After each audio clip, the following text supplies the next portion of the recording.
La Gerencia de Desarrollo Urbano ha presentado un proyecto de la creación de un futuro anexo municipal. ¿Cuál es su opinión respecto a eso? Al respecto, la comisión que presido, que es la Comisión de Desarrollo Urbano, Rural y Transporte, dictaminó favorablemente a este proyecto. Se estaba hablando de una agencia municipal, la Agencia Municipal Ricardo Palma, pero en realidad no es tanto la creación de una agencia, sino es, como se hizo precisión el día de hoy en la sesión de consejo, es de alguna forma aprobar el interés y la necesidad de establecer un proyecto de inversión pública, en este caso la construcción de lo que vendría a ser el anexo Ricardo Palma.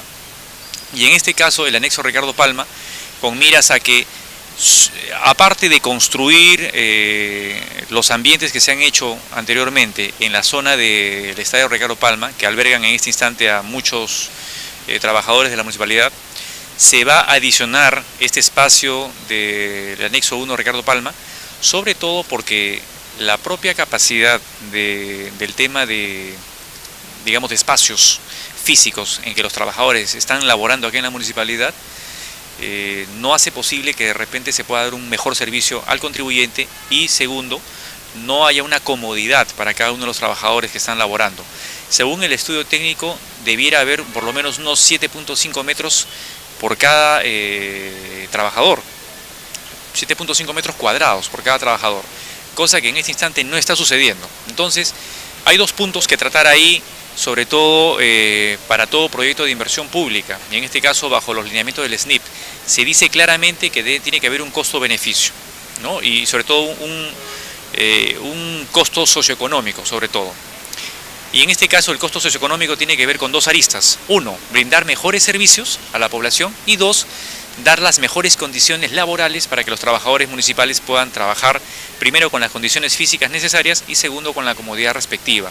Entonces, la aprobación el día de hoy en sesión de consejo de la, digamos, elaboración del proyecto de inversión, en este caso de prefactibilidad o de preinversión, en la que vamos a determinar con posterioridad cuánto costaría, hace que tengamos estos dos espacios en el Ricardo Palma para poder atender con mejoría a la población, dado que el proyecto en realidad está basado en lo siguiente, y esto es necesario que la población lo sepa, que en el momento en que este espacio, conocido como el Palacio Municipal, se derruya, porque se va a tirar todo abajo para construir el nuevo Palacio Municipal, esta población laboral, esta masa laboral que está en este local, se tendría que ir a este anexo 1, adicionándose a las labores que están haciendo en el estadio Ricardo Palma, en todas las instalaciones municipales. ¿Esto para qué? Para poder construir con total comodidad acá y el servicio público no se detenga. Entonces, una vez que el Palacio Municipal se haya construido, el nuevo palacio, ¿qué va a suceder?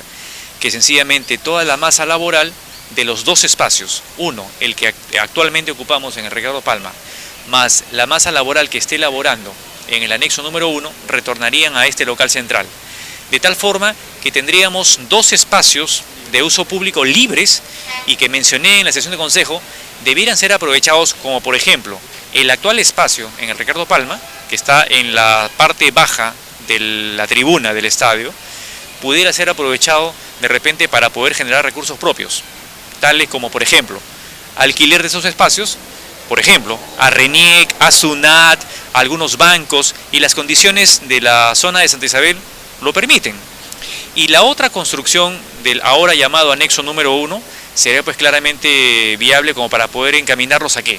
A la creación de un centro cultural, que es lo que se ha hablado, porque tendría todas las instalaciones y el espacio necesario para generar ahí, por ejemplo, actividades de talleres, de capacitación para los jóvenes, para los adultos mayores, para las mujeres, para toda aquella persona que necesite el apoyo social de la municipalidad.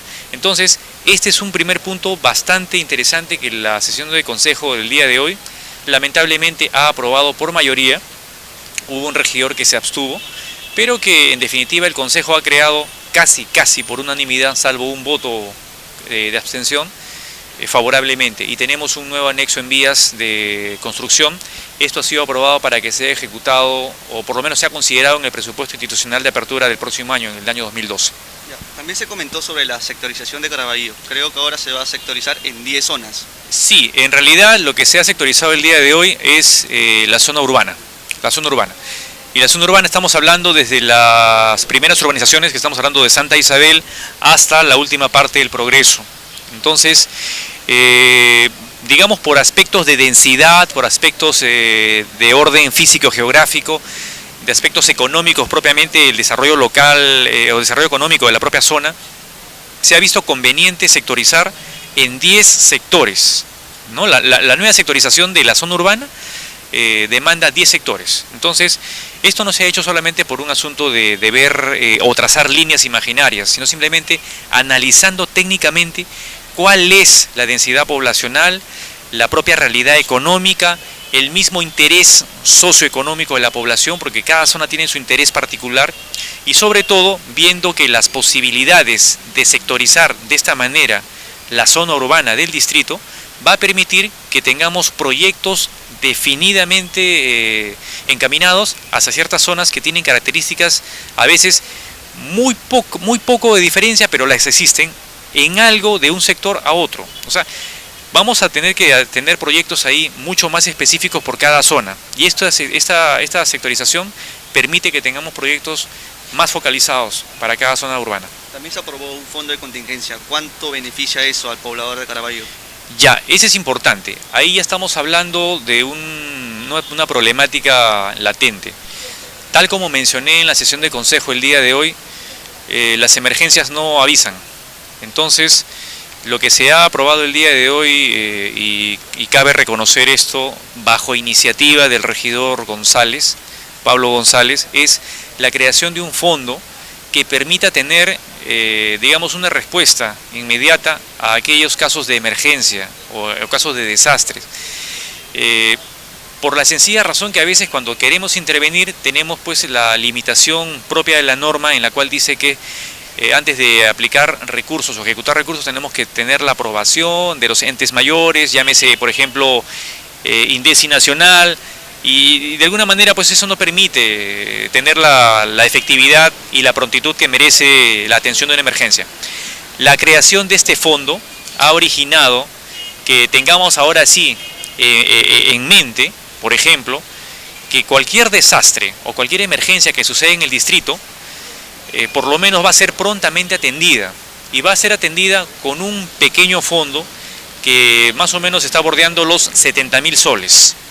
Para cualquier emergencia que pueda haber, tendríamos un fondo que permita atender estos desastres, es decir, ver, digamos, algunos módulos de abastecimiento, módulos de reubicación, de atención primaria, y simplemente hasta que tengamos la evaluación definitiva de daños y podamos reportar a INDECI nacional, para que luego INDECI nos remita la ayuda necesaria. Entonces, cuando sucede una emergencia, no vamos a esperar a que INDECI nos responda. Tenemos que atender de inmediato una emergencia, y ese fondo lo va a permitir.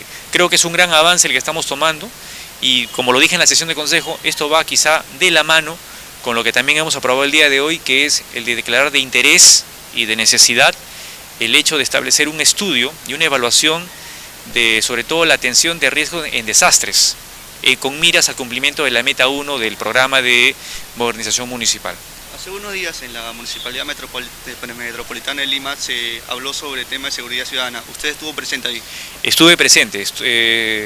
Esa fue la asamblea el viernes pasado, hace una semana, y se habló sobre los temas de seguridad ciudadana en aras de la convocatoria a la Asamblea Metropolitana.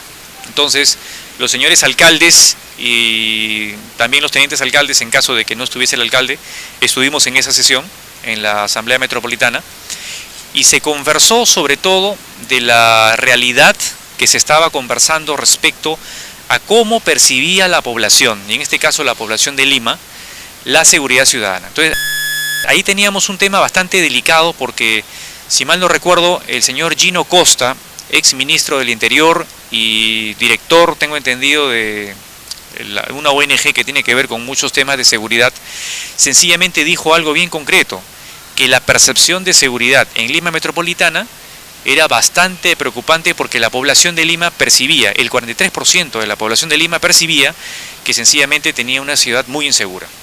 Entonces, esto implicaba tener una atención bastante inmediata respecto a qué está haciendo los gobiernos locales, qué está haciendo el gobierno central respecto al ataque de la delincuencia común o de la delincuencia organizada.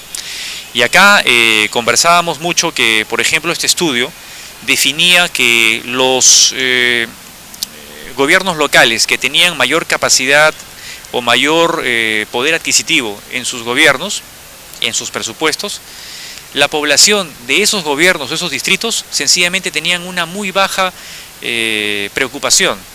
¿Dónde se circunscribía más la percepción de la inseguridad? En los distritos como el nuestro, que sencillamente tenemos una limitada capacidad económica como para poder afrontar este tema de la delincuencia. ¿Por qué? Porque sencillamente los distritos más pudientes tienen mayor capacidad para poder tener unidades móviles, más personal de serenazgo, y obviamente la ciudadanía se siente más segura viendo pues más patrullaje y más efectivos. Y obviamente también era preocupante en ese estudio que se analizó en la Asamblea Metropolitana, que sencillamente la población, a pesar que desaprueba la gestión de la Policía Nacional, también desaprueba la intervención y la gestión de los serenazgos de los distritos.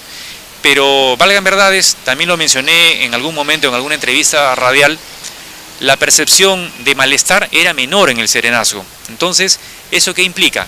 Que a pesar que la población tiene preocupación respecto a la actuación de la policía y el serenazgo, por lo menos confía más en el sereno, por lo menos ve más cercano al sereno que al policía. Entonces, es también un tema preocupante, ¿no? Porque nuestra Policía Nacional, con todas las limitaciones que tiene, yo creo que mal que bien está haciendo su labor con mucho ahínco, pero sencillamente la población no lo